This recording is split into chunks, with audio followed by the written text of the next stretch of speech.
Buenas tardes a todos, bienvenidos a Escépticos del PAM de Madrid. Sabéis que esta actividad la organiza la asociación ARP, Sociedad para el Avance del Pensamiento Crítico, a la que nuestro amigo Javier Cabanilles, que es quien nos va a hablar de satanismo hoy, pertenece desde hace mucho tiempo. La verdad es que yo no sé qué demonios hago yo presentando a Javier, cuando es Javier el que me podría presentar como a la de a mí, porque Javier es conocidísimo.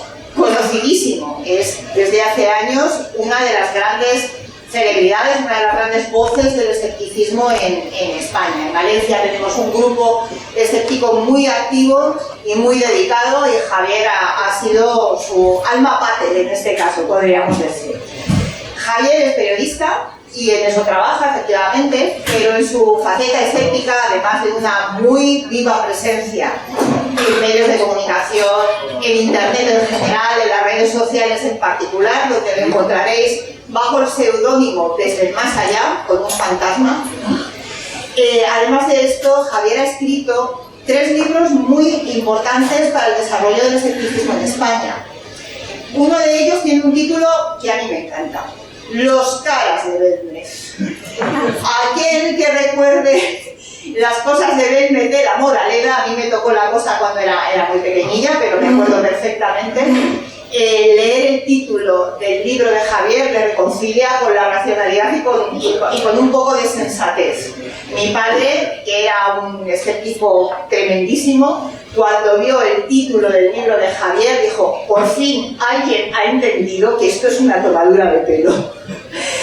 Así que, además de Los caras de Belmez, ahora nos viene a presentar su último libro, que es quizá un giro de tuerca con respecto a su obra anterior, y por eso nos ha parecido muy interesante presentárosla.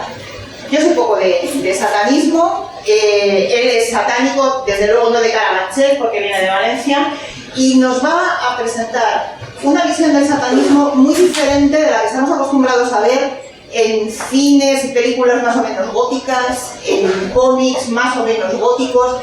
Él nos trae una cosa que de gótica tiene más bien poco, pero que os va a contar en primera persona, y en el modelo que a él le gusta seguir en su comunicación con el público, sí que hará una exposición, pero sobre todo lo que quiere es, una vez termine, poder establecer un diálogo con todos nosotros. Bienvenido, Javier, muchas gracias por estar aquí. Gracias, Antonio, por sus amables palabras. Iba a decir tío de mayor, quiero ser como tú, pero igual no se me entiende. Bueno, pues como veis, yo en plan umbral he venido aquí a hablar de mi libro, que es Satanismo, Historia del Culto al Mal, y ya que estamos libros. Y es un poco, no me voy a poner la medalla, os lo explico, porque el problema del satanismo es que hasta hace bien poco, y sobre todo en España, se estudiaba a partir de recortes de prensa. Entonces parecía una cosa demasiado pintoresca. Pero afortunadamente desde hace 15, 20 años en el norte de Europa, que hay cátedras de estudios paganos y todo eso, empezaron a estudiarlo como una religión más. Entonces, no es que yo todo lo que haya puesto en mi libro lo haya descubierto, pero vamos, recoge, por primera vez que un poco en esta nivel de todo lo que es España, esa religión, esa forma del enfoque. Entonces, pues si os deslumbro con mis logos, que sepáis que no que me lo he copiado, pero vamos, que mi mérito es relativo, es un poco otro tipo. Es verdad que hay cosas que todavía quedan por estudiar de él, pero vamos, hay libros buenísimos por ahí como Children of Lucifer, o uno de un italiano que es Máximo Intrevilla, que se llama La construcción social del satanismo, que ya marca un poco por dónde va a ir y por dónde está yendo últimamente el estudio de esto, que es simplemente enfrentarse a un hecho religioso. Y en este caso, las religiones que nos han acompañado desde siempre, pues han tenido un problema de definir, o una ambición de definir el bien y el mal. Se atribuye muchas veces el mérito de haber empezado a reflexionar sobre el bien y el mal, pero vamos, eso también se da en la filosofía. Ellos sí que son de ponerse la medalla, yo por lo menos tengo la decencia de reconocer la cara que tengo.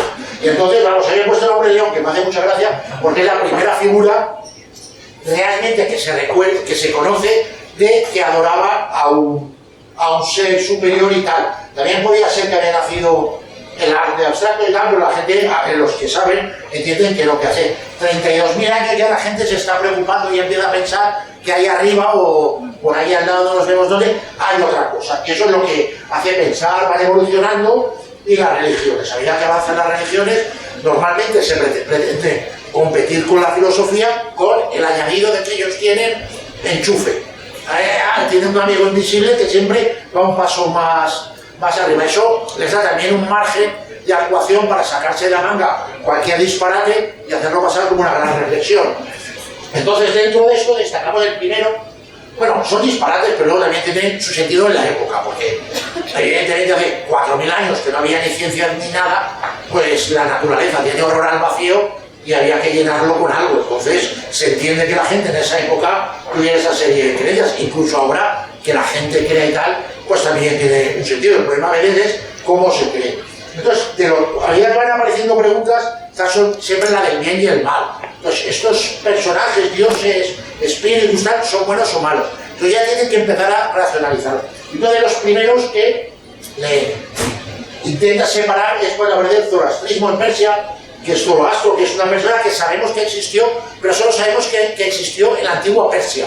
Que eso es grandísimo, no sé, un mogollón de Bernabeus, o sea, tampoco se sabe, pero sí que hay certeza, así como Jesús, hay elevada probabilidad de Zoroastro, no hay ninguna duda que en algún momento llegó a existir. Lo que no está claro es si todo lo que conocemos como zoroastrismo, que probablemente no, saliera de. Zoroastrismo nace en un momento, curiosamente, de reforma administrativa del imperio persa.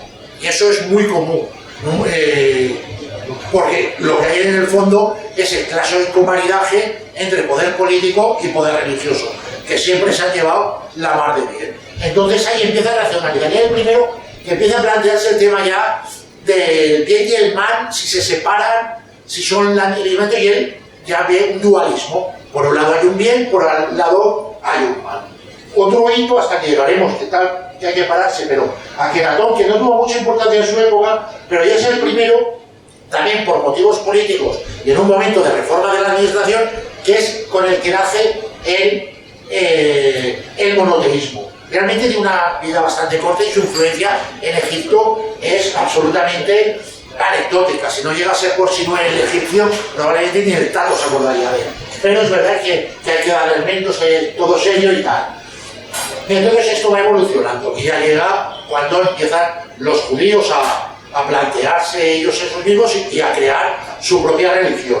Entonces, en el Antiguo Testamento empieza siendo un libro donde se nota que viene con un contexto politeísta, pero van derivando, como ellos son especiales, ellos van derivando, y es necesario también por motivos políticos, sociales, lo que queramos, a un monoteísmo, que por supuesto el Dios que existe casualmente les da la razón a ellos. Y por eso creen tanto en él. Entonces es una cosa que siempre funciona. En el Antiguo Testamento aparece Satán, no tiene mucha importancia, porque para los judíos en general, no se puede estar más en detalle, ellos entienden a Dios o a Jehová como un ser humano, en el sentido de que tiene reacciones humanas. Un día, pues, les manda maná para que coman todos calientes, bueno, calientes no, pero para que coman, y otro día les manda un diluvio porque se ha enfadado y los mata a todos. Pero como es una persona normal, que tenemos días mejores y días peores, lo ven muy normal. Pero dentro de eso ya empieza a aparecer un problemilla con el tema del bien y el mal. Y de hecho la primera aparición es en el capítulo, digamos, el de Deuteronomio, vamos a dejar un poco de lado. La primera aparición es en Job, la primera aparición importante de Satán. Pero Satán no es una persona, es un cargo que ocupa a alguien que no sabemos qué es. Satán es cuando Dios da una orden para el pobre Job, que no lo sepa, era el tío más creyente de todos y tal. Y Dios, en su infinita misericordia, hay otros que le van poniendo la oreja y dicen, no, sé tu más fiel servidor, pero seguro que si tú le empiezas a pinchar, ya verás cómo revienta. No, pero ¿cómo que no? Empiezan todas las putadas que se le ocurren. El encargado de llevar a cabo ese castigo es Job. Y a partir de ahí ya empieza a evolucionar, a convertirse ya en una persona concreta. Y ya empiezan a separar ahí el bien del mal. Y eso ya ocurre con David, que es 300 años antes de Cristo. Los judíos, si algo le tenían miedo, era a los censos romanos, porque entonces les ponían ya la cruz y no querían. Entonces David hace un censo y no entienden, claro, no, ¿cómo que el rey David hizo un censo? Dice, no lo hizo el rey David, lo hizo Satanás. Y ahí empieza a ver que ha sido Satanás, que ya empieza a tener capacidad de volición propia y ya es el que hace el mal. Se está separando. Luego estará el problema de cómo, de quién quiere el bien y el mal, pero eso viene luego. Pero en realidad en el Antiguo Testamento Satán aparece muy poco. Satán es un invento judío que luego se dejaron por el camino y alguna secta o como lo queréis llamar, pues le da cierta importancia, pero ya llegaron. Pero el verdadero Satán, aquí lo tenéis recién nacido, nace en los 500 años que van entre el Antiguo Testamento y el Nuevo Testamento. Tardó 500 años en hacer la segunda temporada. Y entonces, el Antiguo Testamento acaba cuando se acaba la actividad profética. O sea, ya han hablado todos los profetas. Entonces, a partir de ahí, solo cabe esperar, sentados, a que venga el Mesías, porque es inminente. Pero 500 años después, la gente dice, hostia, yo me voy a ir, que me he quedado. Y aparece dentro de unos grupúsculos, probablemente se sabe que es el Qumran porque se han conservado los documentos, pero a lo mejor se hay en otro sitio y no se sabe. Y ellos tienen un problema, los judíos, que ya necesitan encontrar el sentido al mal y separarlo. Porque se dan cuenta de que de cuanto más cumplen la ley, son más estrictos y todo, más palos les caen de los romanos. Y no acaban de entenderlo. En realidad, mientras más estrictos, lo que ocurre es que se van separando, se van aislando más dentro del Imperio Romano, que a los romanos en realidad los judíos le daban exactamente igual. Había algunos, pues, les caían mejor o peor, pero a las religiones no le daban mucha importancia. Tú podías ser la religión que quisieras y vivirla como quisieras, pero el día que tocaba rendirle culto a Júpiter y que ir a darle perejil para la cosecha, pues tú tenías que pasar por taquilla, porque si no, estaba ya empezando a tocar las narices. Y eso es lo que le pasaba. Mientras más se encerraban en ellos, se separaban más de las costumbres de los demás. Por ejemplo, una cosa curiosa, y viene de ahí, es que condenan los tatuajes. Y digo, hostia, preocupados estaban. Entonces, los tatuajes realmente en la época significaba sobre todo que habías viajado. Los soldados, los marineros, todo eso iban a los sitios y se tatuaban como se podía comprar la camiseta del Hard Rock Café. Entonces, eso para los judíos era una prueba de que habían ido por el mundo y tal, y no les molaba nada. Y por eso tenían tanta obsesión con los tatuajes. Entonces empiezan a decir, hostia, si mientras más talibanes somos, y mientras más nos aferramos a cumplir la ley, más palo nos da, aquí tiene que haber una explicación. Mirad, los judíos que estaban más helenizados vivían con total normalidad, no tenían ningún problema, pero los que estaban viviendo en una montaña tenían un problemón. Y ustedes que van a por nosotros, que son, pues has estado todo el día tocando los huevos, pues al final te toca la que te toca y te revuelves ahí con los macabeos y tal, unas cosas que no venían ni a cuento, porque si no, es que no se hubieran dado cuenta ni de qué estaban. ¡Bum! Entonces ahí es cuando empiezan a racionalizar el tema de Satán. Y el Satán de los cristianos es ya el que aparece en ese periodo intertestamental. Pero lo dejan ahí y... Está buenísima, ¿no? Me la han regalado.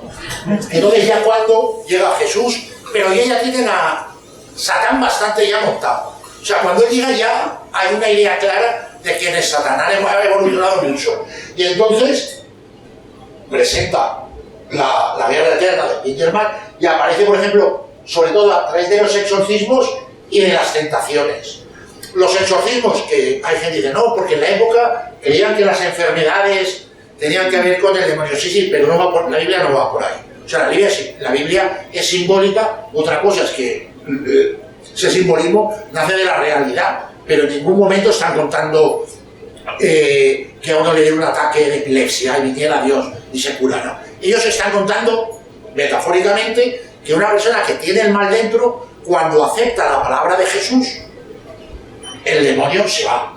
Y entonces por eso está el tema de los exorcismos, que a medida que van apareciendo evangelios, en los últimos ya se van distanciando un poquito más, no está claro por qué, pero hay más exorcismos en las primeras entregas, en Marco y Mateo, que en las demás, en Lucas y Juan. El segundo es las tentaciones, y es otra cosa absolutamente evidente y simbólica. Dios se va al desierto y aparece el demonio a tentarle, y es otra vez la lucha del bien y el mal. No es que aparezca nadie a molestarle, pero él está ahí. Entonces van y le ofrece: todo esto será tuyo, que ya era suyo, porque Jesús empezó doblando camisetas también. Tú te jodes al Hijo de Dios, no te voy a dar esto, y no hace ni puto caso. Y entonces otro símbolo de la verdad de Jesús, que ha vencido al mal. Y entonces ahí es cuando se configura la idea de Satán. Pero tampoco es un super Satán, porque realmente Jesús, vamos, con 2 bofetadas se quitaba encima. Incluso hay una mujer que es importante. A ver, el tema de que se dice, hay una mujer que le va a contar, una farisea, que le dice que su hija está en casa y está poseída. Y le dice: tú no te preocupes, que cuando llegues a casa ya estará curada. Y no, es decir, no solo la palabra de Jesús te cura aquí, sino a toda tu familia, el hecho de aceptar la palabra de Jesús le va a curar. Y cuando llega, como era de esperar, spoiler, está curada. Y luego llegamos a donde ya aparece lo que es ya la idea del Satán con esteroides, el super Satán. Y es en el Apocalipsis, que curiosamente es un libro muy conflictivo para la época y que solo entra en la Biblia porque piensan que el Juan del Apocalipsis es el Juan del Evangelio. Entonces dice: coño, pues escribió 2 libros, mejor que uno, que venda los 2, y se lo añade. Pero realmente luego se dan cuenta de que no, y les da igual. Entonces, lo de Juan, que Apocalipsis es un libro que no tiene nada que ver con el Nuevo Testamento, porque es muy metafórico. Cada versículo hay 400 interpretaciones, pero sí que está claro que hay una cosa, y es la escatología ya del fin del mundo. O sea, la guerra final del bien y el mal, que está en todo. Está la guerra de las galaxias, está en los Transformers, está en Egipto, está en todas las religiones. Ahí sí que está ya la guerra en el bien y el mal, y es una guerra, por supuesto, simbólica, pero también es real. O sea, llegará un momento que las fuerzas del bien se van a enfrentar con las fuerzas del mal. Habrá un anticristo que tampoco acaban ni uno lo tienen claro si el anticristo es también Satán o es paralelo, no lo acaban de ver claro, pero ahí está, que es una especie de monstruo terrible que con una cola o sus 9 colas le pega la 9 y tira estrellas y tal, pero ahí sí que está la figura de Satán. Pero eso es importante. Pero hay otro que es todavía más importante, que es en una de las batallitas que cuenta, Jesús le cuenta un ángel para que les cuente a los demás. Y hay una cosa muy interesante. El problema de los judíos, aparte de los romanos, que se puede decir que se lo buscaron ellos, es su problema entre ellos. Porque los cristianos al principio no dejan de ser judíos. ¿Y qué problema tienen los 40 y pico ramas del judaísmo? Que todas son la verdadera. Y eso, claro, crea un lío importante. Algunas se llevan mejor, otras se llevan peor, otras se van a la montaña porque no quieren saber de nadie, pero nadie se aclara cuál coño es la verdadera. Pero no dejan de ser todos judíos y todos tienen la misma ley. En cambio, cuando llega Jesús, que lo reciben con palmas en Jerusalén y lo acaban condenando, es el Hijo de Dios porque es el Hijo de Dios. Si lo dicen los cristianos, si lo había dicho, no hay duda. Entonces la pregunta es, si es el Hijo de Dios, que lo llevan esperando 700 años, entra en Jerusalén como el Hijo de Dios, ¿por qué a los 2 días le ponen al lado un chorizo y prefieren que salgan al chorizo? Y entonces ahí es donde entra el concepto de Satán más importante, que es que está también en la primera probablemente conspiración moderna. Dice: no, es que estos cabrones son la sinagoga de Satán. O sea, no es que no crean que Jesús es el Mesías, lo saben todos perfectamente. Lo que pasa es que como están dominados por Satán, lo niegan. Entonces el concepto de la sinagoga de Satán, que ha aparecido por 400 nombres a lo largo de la historia, por ejemplo, está muy presente en el libro este tan antisemita, tú que eres historiadora, en los protocolos de Sion. Los protocolos de Sion se basa en una novela de Spiarri, y ahí, en la novela sí que el que preside la reunión es Satán directamente. Entonces, la conspiración moderna, cuando después de la guerra y de la Revolución Francesa aparece la historia de los Illuminatis, porque son sacerdotes, Robinson y todos estos son sacerdotes, bueno, todos no, Robinson en concreto, Orwell algunos son sacerdotes, parten de esta idea de la sinagoga de Satán. Y ahí sí que ya crea esa idea, lo de el mal absoluto. Y es la que a lo largo de eso se va a desarrollar, y siempre se desarrolla fuera de la Biblia. O sea, Satán, menos en En el Apocalipsis, que es un poco complicado, se desarrolla fuera. Entonces empieza a aparecer publicidad encubierta. Empieza a aparecer en otros. Mira, hasta lo de apuntado. Mira, conozco tu tribulación y tu pobreza, aunque eres rico. En las calumnias de los que se llaman judíos, que no son sino la sinagoga de Satán.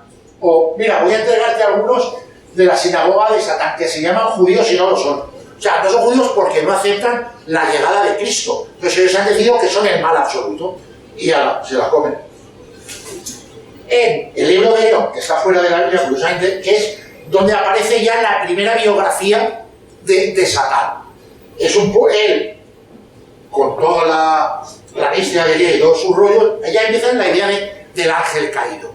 Y ya empieza también un problema que no han conseguido resolver hasta ahora. Porque entonces, el que llaman Lucifer, que no le llaman Satán, pero es el mismo, pero es diferente, es el querubín, más querubín de todos. Es el ser, más que el ser más querido por Dios, porque Dios quiere a todo el mundo por igual, es el más pelota de todos los querubines. Y entonces se siente celoso cuando crea el hombre, porque hombre, si me quieres a mí, ¿para qué coño creas al hombre? Entonces, esa vanidad, ese creerse algo, le hace abrazar el mal y es cuando cae a la tierra. Pero entonces aquí ya se plantea una de las 400.000 incógnitas o preguntas en respuesta que se han ido planteando por un problema de inicio. Si empiezas el desarrollo, si vas de aquí a Valencia y en vez de ir hacia el este, empiezas a ir al oeste, aunque luego sigas bien las instrucciones, vas a acabar en Galicia. Pues esto le pasa lo mismo. Como ya daba mal parida la idea del bien y el mal, todo intento de racionalizarlo le mete en otro embolado. Y aquí es, vale, si el ángel caído, antes de caer, Lucifer, era el mejor de todos y siente envidia, y Dios, que creó todo lo visible y lo invisible, la pregunta es obvia, también creó la envidia, ¿no? Hostia, ¿no? Entonces ya 3 siglos para salir del embrollo. Y ahí por lo menos, en el libro de Enoc, ya tenemos la biografía, ya hay un Satán, que es Lucifer, que ya está. Ya por lo menos pueden ir avanzando.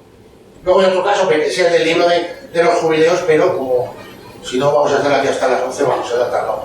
Y luego ya, en la Vulgata es donde aparece ya, por curiosidad, la asociación con Lucifer, por una mala traducción de la luz del amanecer. Al traducir se equivoca mal, lo traduce con Lucifer y de la manga se han sacado a otro satánico. Y el lío está, y estas son representaciones de Satán en la Edad Media prácticamente de la misma época. O sea, siglo arriba, siglo abajo. Pero como veis, no hay ninguna realmente que se parezca a lo que tenemos ahora. De hecho, la más antigua que se conserva, Antonio se acordará, es esa. Que están los ángeles luchando con la serpiente, pero fijaros que son ángeles caídos de Satán. Se deduce que es la serpiente, que luego la han asociado arbitrariamente, por supuesto, con la serpiente de Edén, pero esa es la primera. Pero fijaos de la misma época, aunque en otros lugares, estas dos son las que más próximas que los cambios del tiempo. Aquí hay el de la derecha, que parece Neptuno, que probablemente lo copiarían de ahí, es azul, con barba, no tiene rabo. El que tiene en los brazos puede ser o Jesús o el Anticristo, o sea, capaz de esto. Y estos son los ángeles que están luchando por ahí. Aquí hay otra figura bastante habitual, esto parece los marcianos, como los dibujaban hace 60 años. Este es otro que tiene influencias japonesas reales.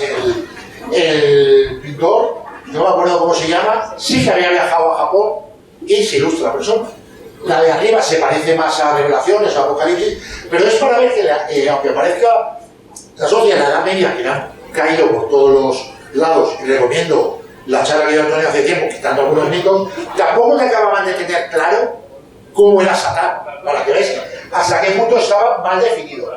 Y aquí ya se empieza un poquito a centrar, pero fijaros, dos diferencias de Doré, que sea que crea realmente el primer Satán icónico, cuando ilustra la Divina Comedia y cuando ilustra el Paraíso Perdido. En la Divina Comedia, el Satán que hay es una especie de tontaina. Aunque esté en lo más profundo del infierno, es un Satán que está metido en el hielo y entonces mueve las alas para intentar salir y solo consigue mantener el hielo frío, por lo tanto nunca puede salir. Y no es un tío particularmente malvado, tiene más de tonto que de otra cosa. Y luego aquí, en posición de drama queen, tenemos ya al ángel caído, que ahí se ve como el querubín que era, que es el del paraíso perdido de Milton. Generalmente la gente asocia eso, no sin razón, digamos que es el paleosatanismo, sí que nace con Milton, pero Satán no es el protagonista de la novela, son Adán y Eva, y de hecho en los últimos capítulos ni aparece. Retoma la idea de Enoch, le da la biografía, que ya se convierte en canónica, pero es un dios rebelde, un Satán rebelde, pero luego al final no es tanto un rebelde sin causa como un rebelde con una causa equivocada. Entonces, Milton lo empieza a ver como un rebelde, pero esa rebeldía suya no acaba de cuajar, no crea la imagen. Eso tarda casi un siglo en llegar, porque Milton, en realidad, la Divina Comedia empieza a convertirse en una obra de referencia de la literatura inglesa casi un siglo después, cuando aparece lo que se llama la escuela de Satán, que son los Byron, Shelley, Percival Masquemeri, todos estos, que son unos provocadores, a veces provocadores de salón, también conoce el paleofeminismo, que también lo coge un poco como figura, el anarquismo también lo coge un poco como figura, pero sí que es verdad que muchas veces se exagera, sobre todo el feminismo, el anarquismo y tal, porque se coge un libro de Bakunin, que escribió no sé cuántos, y hay 2 citas. Y coño, sí, pero escribió 50.000 páginas. No puedes decir que fuera su símbolo, entonces como metáfora bien, pero tampoco le dieron tanta importancia como algunos han querido dar. Pero sí que es verdad que esa figura de la rebeldía sale. Lo que pasa es que los de la iglesia de Satán deberían todos lavar de bien, porque eran todos ricos, eran un poco hipócritas, y casi Percival Shelley, por ejemplo, también acaba convirtiéndose, y él reconoce, o por lo menos dice, que la idea de Prometeo al final era más fuerte y tiene más sentido que la idea de Satán. No sé si por no buscarse Dios con el cristiano o porque realmente es el mismo símbolo de rebeldía, pero por lo menos Prometeo, aunque está derrotado porque no le toca más que llevar la piedra de arriba abajo, sí que realmente ha entregado el fuego a los hombres. Y aunque lo ha condenado, pues el tío aguanta. Joder, el tío se está subiendo y bajando por la rueda, pero sigue, ¿no? En cambio, Satán no solo pierde el de Milton la batalla, sino que sus propios demonios, el pandemonio, le da la espalda, porque ellos mismos se dan cuenta de que la guerra que han emprendido no tenía ningún sentido. Hubiera sido mucho más práctico quedarse del pandemonio, alicatarlo, arreglarlo un poco y quedarse todos a vivir sin enfrentarse a Dios en una guerra que estaba condenada al fracaso. Y entonces, uno que me gusta a mí es el de Fausto, que empieza a aparecer, y esta es más antigua, porque veamos, la imagen esta de Satán, que se parece un poquito del diablo, más a la nuestra, esta realmente nace en el teatro, porque aunque en el púlpito estaba muy de todos los males eran de Satán y todo lo que hicieras una paja al infierno, no ibas a trabajar al infierno, todo te condenaba al infierno. En la cultura popular a Satán le tenían menos miedo de lo que los curas se creían, o tenían, a lo mejor a la vez tenían las 2 ideas en paralelo, no sé cómo pensaban en la época, pero Satán dentro de la tradición popular, que es la cultura popular de la época, no le tienen tanto miedo, lo ven en realidad como un tontaina. Y entonces, en el teatro, como había mucha obra religiosa, para que enseguida la gente identificara al demonio, es cuando se empiezan a vestir de rojo, porque salía entonces ya era muy fácil identificar al personaje, y como el público de la época pues tenía ciertas limitaciones, porque no podían ni leer ni estudiar ni nada, y después de todo el día segando en el campo, tampoco estaba para metáforas, había que ponérselo facilito. Y entonces aparece ya esa figura del Satán más reconocible con la cuerda, pero no deja de ser un tonto. Y hay muchas historias, obras se conservan muy pocas, pero sí que se conservan leyendas de la época o cuentos populares. Uno muy conocido que refleja muy bien la historia, es el que más se cita, es que en un pueblo tienen que construir un puente que va al otro lado. Y no pueden hacerlo porque no tienen ingenieros, no tienen medios, no tienen nada.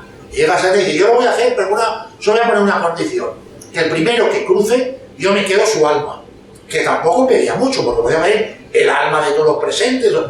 Yo con una porque me mato. Y les construye el puente. Pero como el pueblo salva al pueblo y es muy listo, y el primero que cruza al puente es un perro. ¡Ajá! Satán burlado, y se tiene que comer el alma del perro, y muy mal. No sé si tarda de ir el perrito caliente, ¿verdad? Pero esa es la figura que lo usa. Y entonces ya es cuando empieza ya la cultura popular a apropiarse de la figura de Satán y la empieza a desacralizar.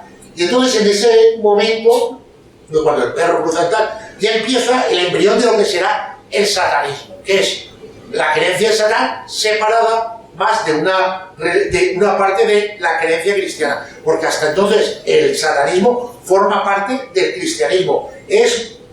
No es que no son ni las dos caras de la moneda, sin una no existe otra.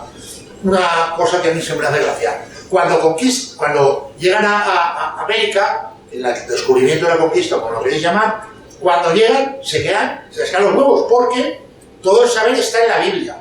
Entonces en la Biblia no está América, que no se llama América, pero está. Y digo, hostia, ¿cómo es posible que en la Biblia Dios no haya puesto América? Entonces lo racionalizan muy fácil. En Europa ya hemos ganado la batalla a Satán, y América era una isla grande. Entonces no hay necesidad de que salga en la Biblia. Cuando ya hemos ganado la batalla contra el mal en Europa, Satán se ha ido a América y ha montado ahí su tinglao, y estos son adoradores de Satán. Hostia, les pareció una idea súper buena. Y luego los americanos, cuando llegan con el eso, ya llevan 2 siglos después, les parece una idea muy razonable. Y hostia, claro, estos están aquí porque estaba Satán. Y entonces les llama la atención, por ejemplo, que existía el matrimonio. Entonces decían, hombre, es que Satán, que es más listo que el hambre, lo que hace aquí ha dado ya ritos o sacramentos que ya tenía la Iglesia para engañarlos, para que cuando vengamos nosotros a hablarles del matrimonio, oigan, no, esto lo inventó Satán, tengamos que explicarle a sangre y fuego que no, que vamos de buena voluntad y que ya lo habíamos inventado nosotros. Y entonces a mí lo que me interesa es cómo se va consolidando dentro de la popular, del true crime, de la época, es cuando se desacredita que sea el origen realmente.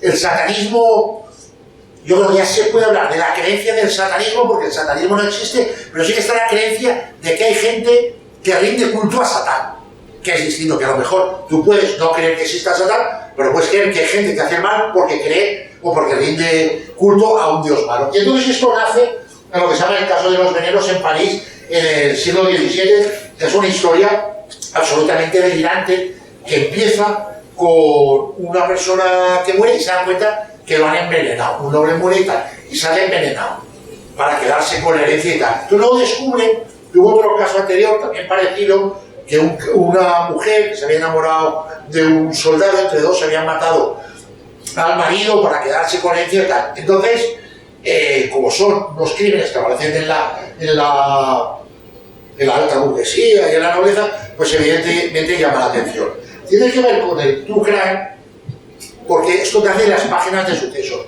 Los periódicos y las revistas de la época necesitaban un puño, pero las hojas volantes, que eran como fanzines o como periódicos piratas, no hacía falta, porque tú imprimías la página, la metías en donde fuera, la gente la compraba y luego te iba. No necesitaba bueno, no necesitaba. Al principio tenías que llevar el puño de la imprenta, pero salían en imprentas ilegales y era muy difícil de rastrear. Era pues una especie de deep web de la época. Y entonces ahí es donde empieza a crecer el temor a que exista una red de envenenadores.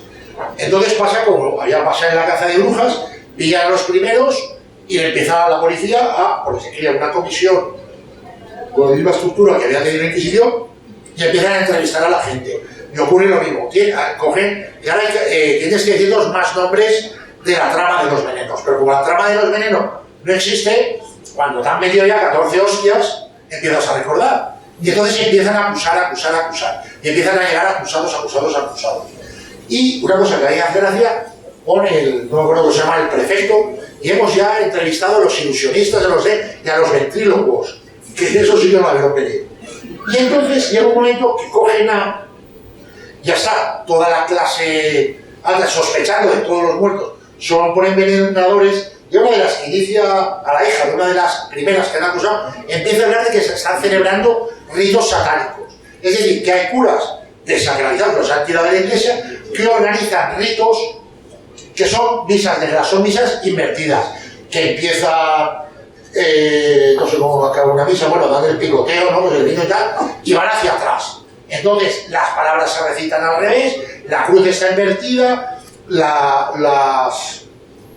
el púlpito es una mujer desnuda, la sagrada forma hay que escupirla, incluso pasarla por la vagina para humillar ahí por la carne de Cristo y tal, y ella empieza a crear ese mito que es, no sé si de dónde, pero de una de estas historias de esa época es cuando nace y que se ve la primera imagen que hay una misa negra, de la creencia de que existen misas negras. Lo del niño es porque ya que estamos, empieza también lo de los sacrificios humanos y todo eso, que es la reformulación del libelo de sangre de los judíos, y comételo, y mientras más azúcar, más dulce.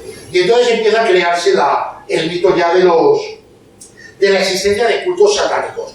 Al final, por al que le interese, el caso está tan absolutamente desmadrado que acaba por acusar al amante del rey. Entonces cuando el rey dice, bueno, hasta que llegó la riada, a todo el que había por ahí lo mandan a las cárceles, el que se ha librado enseguida, y se acaba el juicio. Pero en las memorias del prefecto de la época, que le hubiera gustado citar, pero no me acuerdo, él lo explica al final, y al final yo no puedo asegurar ni siquiera que hubiera un envenenamiento.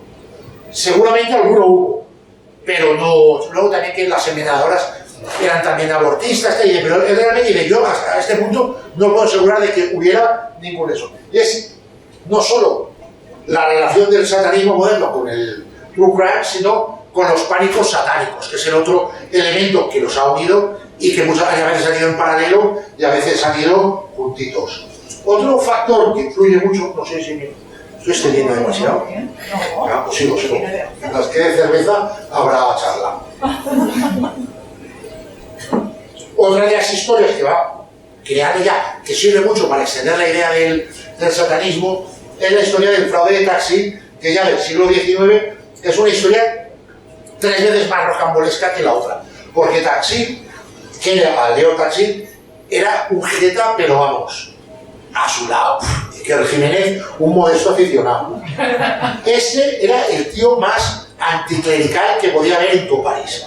Y entonces había ido a la mandado a la cárcel 14 veces por los libros anticlericales que escribía. Pero hay un momento que no se sabe si por iluminación o por caída de maceta, aparece y dice que no, que se ha convertido al cristianismo y que va a contar todo lo que sabe de la masonería. En parte porque no lo habían dejado ser masón. Entonces se junta la teoría que le tiene a la masonería con lo que él ha aprendido de tal. ¿Y qué ha descubierto? Que la masonería es un culto satánico. Y entonces empieza a escribir libros sobre cómo la masonería y todas las historias pero esos son, no todos los masones son malos, y esto, los que se ven las conspiraciones, lo que habéis oído, es a partir del grado 33, de ahí viene la historia. A partir del grado 33 es cuando te enteras ya de que son masones. Entonces está vendiendo libros. El Papa le recibe. Es es un tipo que lo conocen en toda Europa. En España puede seguir en la época sus andadas, lo siguen por toda Europa. Y el tío empieza, incluso convierte a Diana, que es la hija del fundador de la Orden de Memphis o no sé qué, que aunque es Memphis está en Nueva Orleans, y ella se suma a la causa contra la masonería satánica y ella empieza a contar también la historia. Y miren, pues tío, traedosla. El Papa le cita a los dos y llega y dice, no, es que no ha podido venir. Y la gente a todas las invitaciones dice, pero tráete a Diana porque queremos que nos cuente ella su odio. No os preocupéis. Entonces al final un día los tiene en París y llega a estar, pero había corresponsales de toda Europa. O sea, esto no es una anécdota. Eso es una cosa que llegó por toda Europa, en Estados Unidos también y tal. Y se presenta en Taxi y dice, todo esto es una broma. Una broma que había durado 15 años. Y lo tiene que sacar la policía porque lo quieren inflar a hostias. Porque los ha engañado. Primero, la masonería la ha puesto a la altura del metro. Y la gente ha asumido que la masonería es una leyenda negra que todavía aún pervive. Y luego, toda la iglesia, todos los que han dedicado sus libros a seguir la corriente, se quedan un poco pasmados. La verdad es que no salen con mucha elegancia, como suele hacer, y eso también pasa cuando se descubre los protocolos de Sion, que el argumento es: este hombre ha mentido, pero lo que dice es verdad. Ya no ha existido, tal, pero todo lo que está contando en realidad es verdad. Entonces, por ahí, la Iglesia, que ya había excomulgado a la masonería, sobre todo a la francesa, porque la británica era más meapilas, a la francesa, que sé que también había tenido cierto papelillo, o papelón, en la Revolución Francesa, aunque mucho menos importante de lo que a ellos les gustaría, pero ya se queda con el San Benito. Y para algunos que no se oían ni a Taksin, ni lo asocia al Satán, de ahí le viene la mala fama que tiene la masonería. Y luego, siguiendo, estoy ya, porque ha poseído su puta vida. Hostia, a ver, ponle al culo, está bien, la rebelión, vale, y esto tal. Entonces luego empiezan a aparecer ya, se empieza pues con, sobre todo con, ahí abajo yo creo que es el primero de los libros donde toda esta historia, que parece se escribe en el mismo periodo, de Huysmans, que había sido también un talambán y se convierte al cristianismo, empieza con una historia investigando a Gilles de Rais, que es conocido como el primer asesino en serie de la historia. Entonces él escribe una novela, pero basada, digamos, en hechos reales. Y entonces allá abajo es donde aparece, empieza a contar la aparición de las sectas en París y todo eso. Es un poco redundante con el otro, es en la misma época y algunos de los que en entrevista forman parte del fraude y tal. Y luego ya es cuando llega la literatura. Entonces que es Anatole France, escribe la rebelión de los ángeles. Este libro ahora es, para el nuevo satanismo, es uno de los más importantes, es el que se basa totalmente. Pero luego aparecen otros, que de David Out, Talismán de Set, no sé quién fue el traductor, es para cagarse en su puta vida. Ese es el primer libro ya que crea la imagen del satanismo moderno. Y esta es una versión chulísima, la película que se llama de David Reinsaut, y os lo manda, porque el guion es de Richard Matheson y está muy bien, la historia está muy bien adaptada, y este tío, Dennis Webley, es el que crea realmente la historia moderna del satanismo tal y lo concebimos. Llega de Francia, pero este es el que lo hace más a nivel internacional. Y este ya cuando empieza el satanismo, Aleister Crowley, que no era satanista, pero ya es un poco el que crea el paleosatanismo, el gran Anton LaVey, que ya es cuando aparece, cuando ya el satanismo, que es la herencia de todo lo que ha venido, en 1966 crea la Iglesia de Satán y escribe la Biblia satánica, y ya es el nacimiento real del satanismo como lo conocemos, aunque luego tampoco fue, digamos que aparece la primera iglesia y empieza a aparecer ya se ha separado totalmente de la herencia cristiana, ya tiene una propia tradición que es la de la cultura popular y todo eso, y es lo que ha derivado ya con el tiempo a lo que podría ser el templo de Set y los movimientos más recientes, y yo creo que se ha acabado. Mira, esta es la famosa estatua del templo de Set, que tiene ahí dos niños adorándole. Eugene Gray, que es un tío también como todos sabéis bastante peculiar, pero es ya el nuevo satanismo más desarrollado ya y totalmente desacralizado y bastante alejado ya incluso de lo que fue la iglesia de Satán y de la cultura pop que le rodea. Y esto es un poco de lo que ha pasado. Y ya está, se me acaba el rollo. Bueno. No os sintáis intimidados, podéis preguntar. Bueno.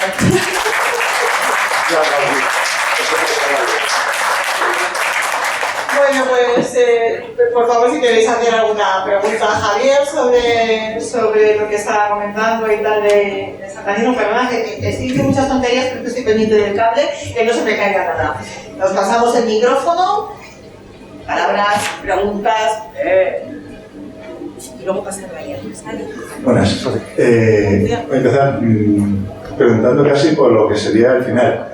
De toda esta gente de la que has hablado, ¿cuántos se lo creían de verdad y cuántos se lo tenían como parodia, como crítica y demás? Yo creo que en general el que se define como satanista se lo cree, aunque sea a su manera, pero se lo cree. O sea, por lo tanto, algún poseo o alguien que sea, más o menos todo el mundo que se define satanista, yo creo que por lo menos tiene una idea del satanismo real. Luego, evidentemente, cada mañana sale en todos lados. Este, por ejemplo, se lo creía tanto que fundó su propia religión.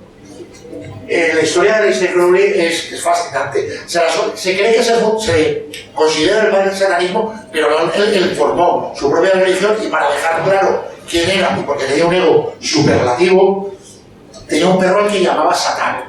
Lo mismo en sus libros sí que aparece y tal, y vamos, se lo creía todo a pie juntillas, porque él creía realmente que era un enviado o un interlocutor de su propia religión. Creó la religión de Telema. Y eso creía entonces que habrá gente por ahí. El problema del satanismo es que es creérselo. O sea, es el que realmente cree que hay un dios del mal. No, tú puedes ser como la mayoría del satanismo moderno, somos todos ateos. Algunos lo dejarían teísta como mucho, pero nadie cree que exista Satán. Solo se lo creen pues los seguidores de Iker Jiménez y tal. A lo mejor sí se creen que hay un mal por ahí, una especie de dios del mal, pero en general el satanismo como tal suele ser bastante ateo. Luego está lo que podríamos llamar los adoradores de Satán, que los que se hayan leído Los Señores del Caos, por ejemplo, el libro, o cuando la gente... Sí, eso sí que creen en un Satán real, pero es el Satán de la Biblia. Esos no han evolucionado a través de eso, creen en el Satán de la Biblia y creen que el mal es bueno. O sea, en los 9 ángulos, la orden de los 9 ángulos, que es una muy conocida de orientación neonazi, ellos creen que violar a una mujer está bien, que asesinar a una persona está bien, que la pedofilia está bien, que Pol Pot o Hitler son figuras a las que rinden el culto porque hicieron el mal. Y eso ellos se lo creen, pero vamos, así de peligrosos son. Eso que era a mejor más que si se lo creen es en qué creen cada uno. Buenas, muchas gracias por la charla y quería preguntar sobre la nueva iglesia de Satán. ¿En qué consiste y si no tengo mal entendido formas parte de ella? Que nos explicaras un poco más. Pues te la explico. Yo, vamos, lo que pasa es que mi contribución a la causa, que son estos, es mínima. Yo entonces del chat y tal, porque como son cosas así muy americanas, mola ver por dónde van las cosas, pero yo no soy portavoz, yo pago ahí la cuota y tengo el carnecito y tal. La iglesia de Satán es muy polémica. O sea, si habéis visto el documental de Jaime Satán, se entiende cuando lo hicieron, pero realmente se ha quedado muy corto. O sea, porque la iglesia de Satán nace directamente como una broma. Que hay una manifestación de apoyo a un gobernador en California, en Florida creo que es, no, da igual, en Estados Unidos hay una manifestación en favor del gobernador, que es un integrista que ha aprobado una ley que dice que en determinadas situaciones las creencias de la gente están por encima de la ley. Y lo hace pensando que las creencias son cristianas. No entiende otra. Entonces, cuando van a la manifestación hay unos tipos que ponen un anuncio y dicen, vamos a hacer un documental sobre la iglesia más molona del mundo. Requisitos, aparecer con túnicas y hallarla, y van a rodarla. Y ahí es donde empieza la iglesia de Satán. Entonces, la historia que haya visto Gil Satán ve cómo va evolucionando, pero hay otra parte que se ha empezado a conocer ahora más de lo que tal, no se sabe si es un negocio o es una iglesia, sinceramente. A mí eso es lo que más risa me da, porque como también a mí me viene una iglesia satánica sin pecado original, me parece una mierda de iglesia satánica. O sea, no le veo ningún sentido.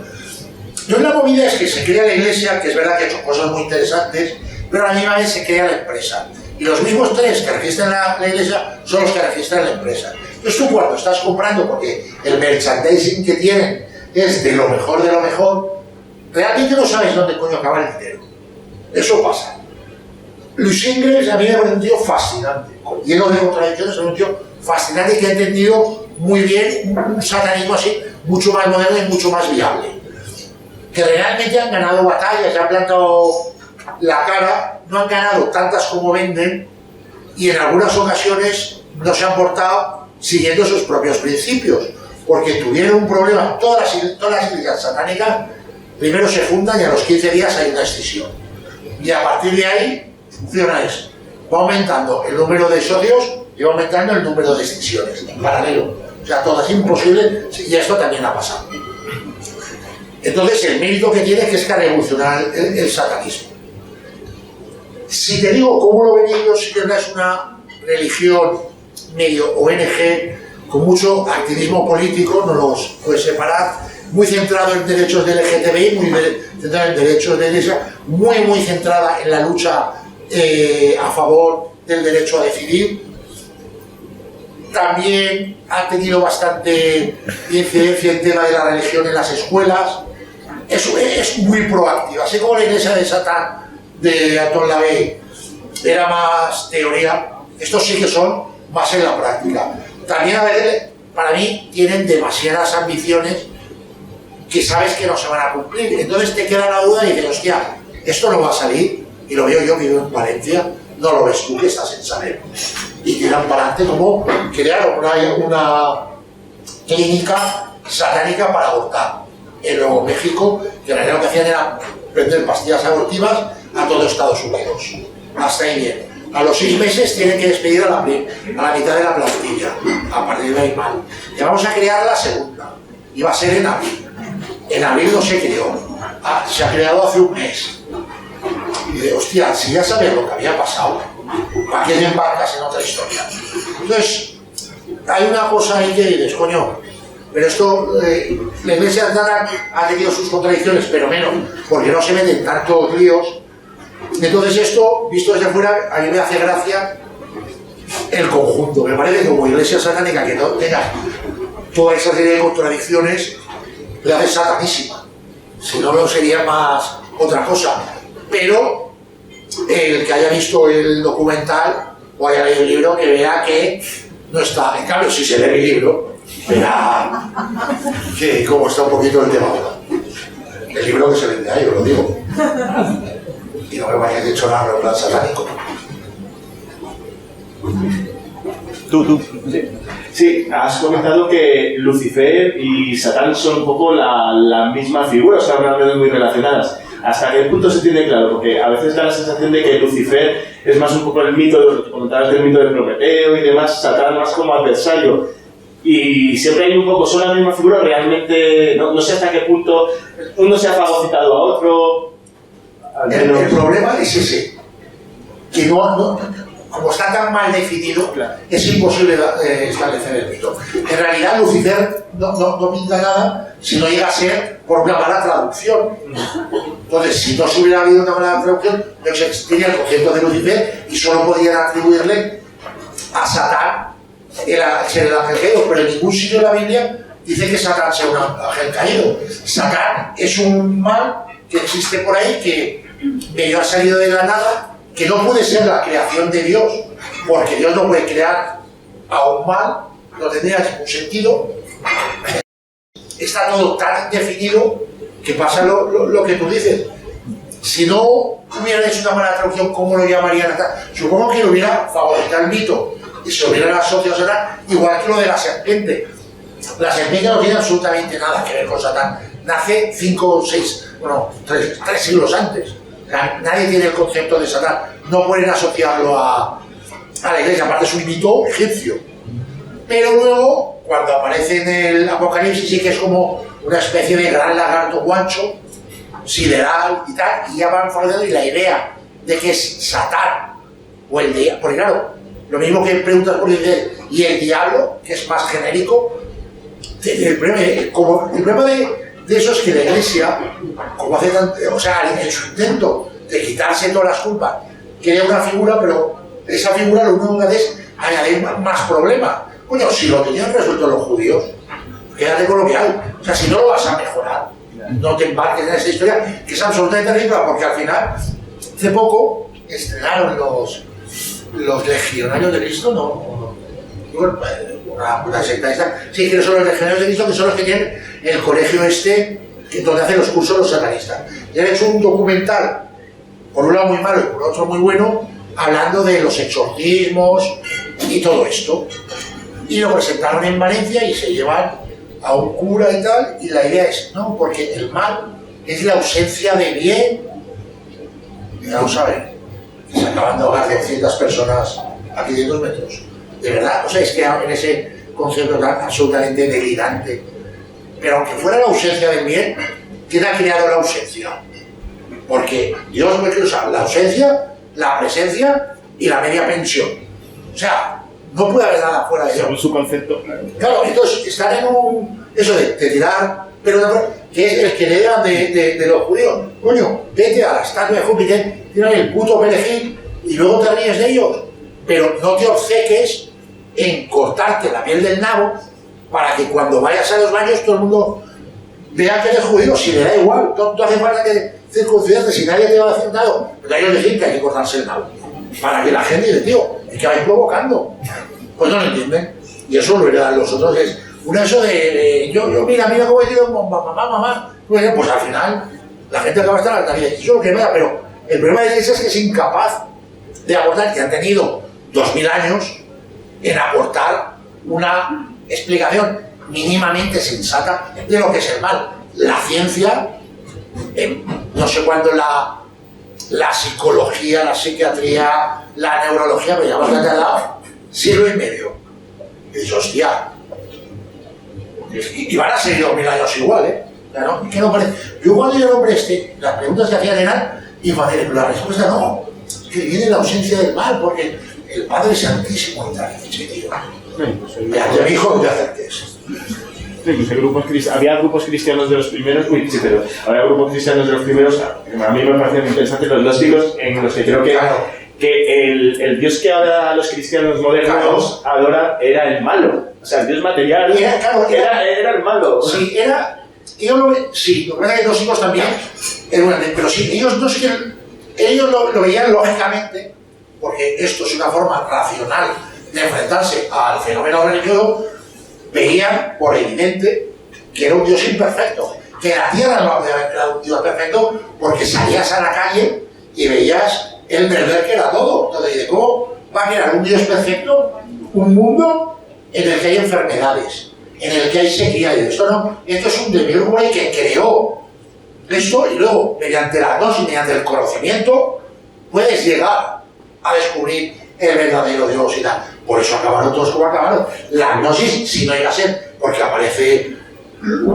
una serie de textos perdidos en una montaña, pues no sabíamos ni que existió. La borraron del mapa. La verdad que la gnosis aparece detrás, pero es una forma racional de enfrentarse al problema del mal.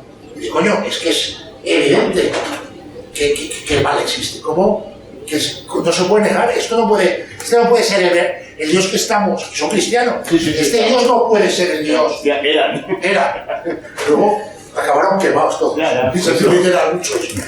¿Cómo va a ser este Dios un Dios perfecto si esto es una mierda hecha en un palo?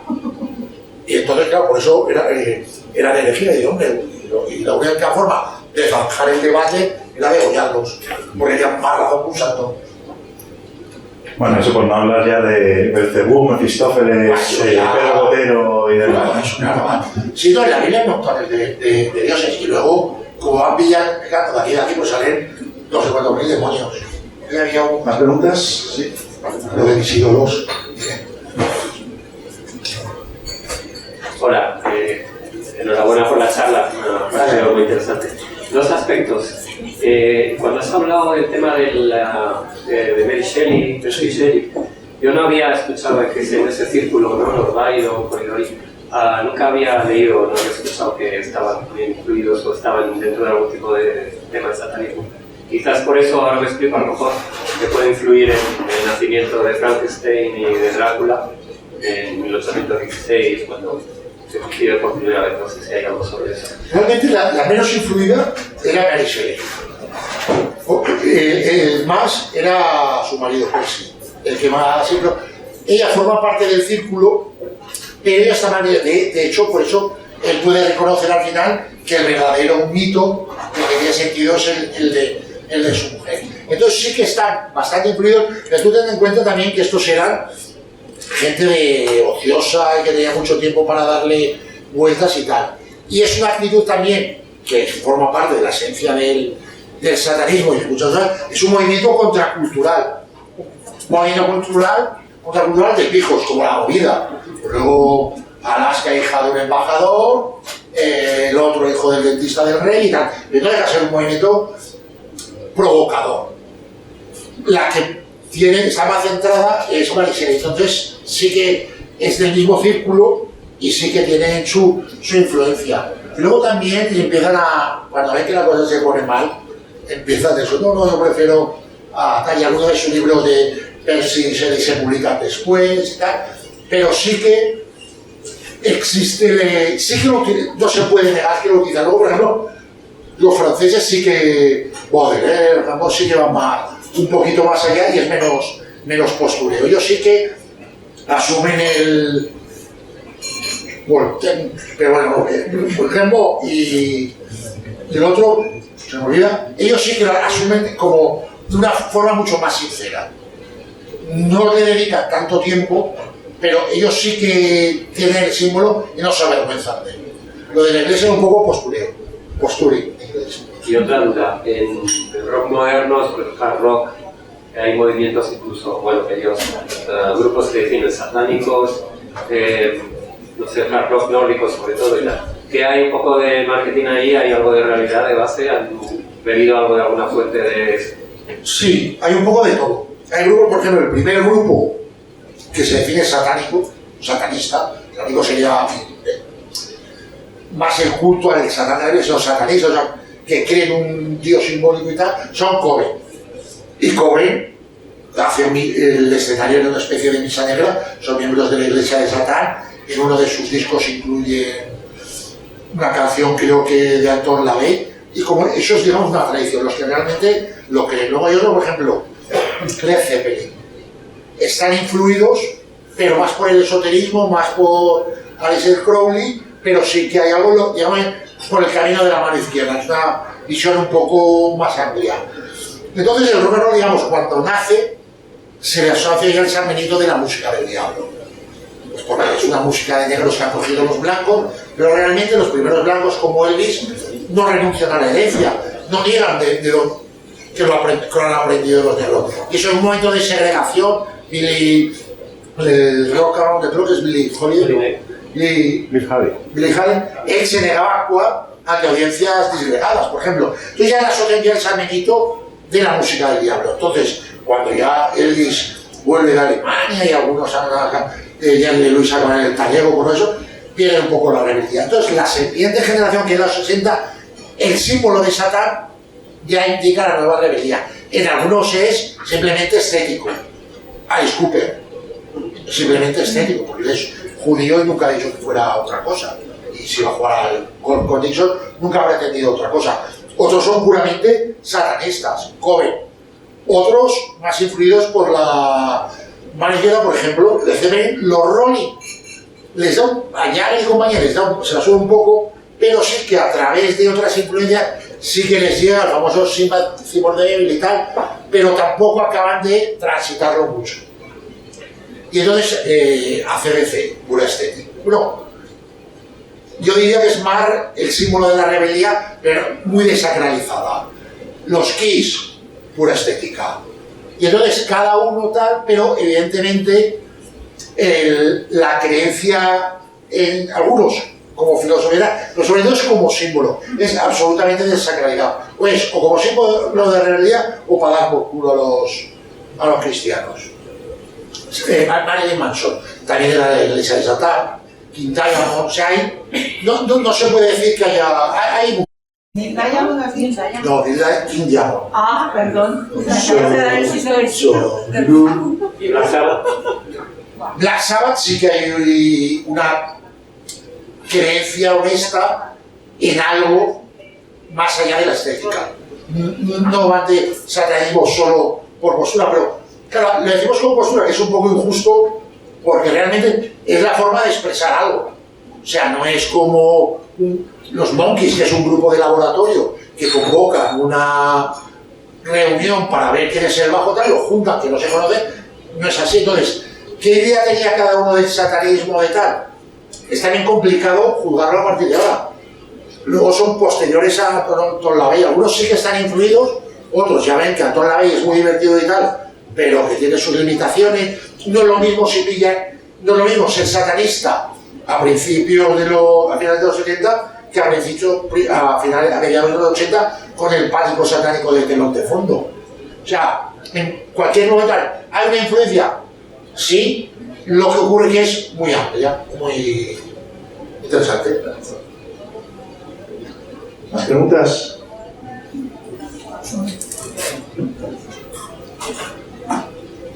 Gracias, Javier. No es nada sencillo abordar la evolución de todo esto en el pasado y, bueno, pues el presente ya estamos viendo también lo difícil que se debe analizar. Pero por venir al presente, ¿cómo ves el alcance de las ideas por parte del vínculo entre algunas sectas, la manipulación de algunas personas, pues muchas veces vinculado para tratar temas de salud, temas que puedan tener para afrontar problemas en sus vidas y demás, con la simbología de Satán, clásica de Satán? Hay algunas sectas que sí se vinculan, parece. ¿Cómo es esto? Realmente sí que hay, porque muchas sectas son todo un revoluto. Pero la imagen de Satán realmente espanta a los niños. O sea, tú creas una iglesia satánica, sea de zumbaos, o sea, gente que le da 400 vueltas y filosóficamente es muy profundo, y la gente normalmente cambia de agenda. Entonces, la simbología satánica, sobre todo como puerta de entrada, no se suele usar. Sí que es verdad que se utiliza como lo han utilizado los cristianos. O sea, yo no existe, y está estudiado, algo que empiece siendo de terapias alternativas y acabe siendo una secta satánica. No hay ninguna noticia de eso. Y luego que si te haces satanista, pues es para molar. O sea, que tampoco tiene sentido ocultarlo. Entonces, se puede utilizar, pero nadie va a creer una secta satánica y de repente un día va a estar en medio, que no sean ilusiones, en medio de una orgía, eso no va a pasar, o por lo menos hasta la fecha no va, porque toda esa simbología, todas las sectas entran de buen rollo. Entonces, para entrar en el satanismo ya tienes que haber leído un poquito como yo, o mucho como algunos de mis compañeros, pero el nivel general de un grupo satánico es medio, o sea, no tampoco hay que se llama la polla, pero vamos, que ahí no encuentras a nadie que no sea interesante por algún motivo. Entonces, el satanismo como puerta de entrada a la secta es muy complicado. Y luego convertirlo en secta tampoco hay ninguna, porque es que el satanismo es una autorreligión. Entonces, cada uno tiene su propia visión del satanismo. Y el problema que tienen, por eso, cada vez que aparece una religión satánica que aspira algo, son las escisiones. Entonces, cuando hay 10 personas, una se sale. Cada 10 personas, una monta, porque hay algo que le toca las narices. Puede ser que ahora, por ejemplo, si nosotros plantean, vamos a inscribirnos, que no hay mucho problema, vamos a inscribirnos en el registro. Pues hay gente que dice, no, yo no quiero pertenecer a una organización que esté inscrita como religión. Y otros dicen, sí, vamos a inscribirnos en el registro para dar más por el saco. Entonces, si al final se toma la decisión, la que tomes, escisión. Va a pasar. Entonces, como secta, el satanismo no acaba de funcionar, y de hecho no ha funcionado. Tampoco ha funcionado como nada realmente. O sea, pero como secta tampoco. Bueno, pues después de esta última frase, tampoco ha funcionado como nada, que está muy bien. Solamente comentaros que ahí en la mesa, a la salida, tenéis unos cuantos libros de Javier, donde, bueno, está la historia del satanismo está contada de una manera muy clara y muy interesante, como todo lo que escribe Javier. Tenéis también, os podéis llevar gratuitamente, tenemos ahí algunas revistas de la asociación, por si queréis ver lo que hacemos y a qué nos dedicamos, aparte de traer a Javier desde Valencia. Y agradeceros sinceramente vuestra compañía esta tarde-noche, y espero volver a veros en siguientes ediciones de Escépticos en el Paz. Muchas gracias. Gracias a todos por venir. este libro, el que se lo compre le eximo de leérselo, ¿eh? Yo lo que quiero es que lo compréis. Yo lo firmo aquí generosamente. Oye, muchísimas gracias a todos y hasta la próxima. Por cierto, si a alguien le interesa este tema y que hable más gente más autorizada que yo, el 1 de diciembre es la primera feria siniestra de Madrid al infierno, que es en Madrid Eventos, todo el día. Y hay gente que sabe de lo que habla, no como yo. Gracias.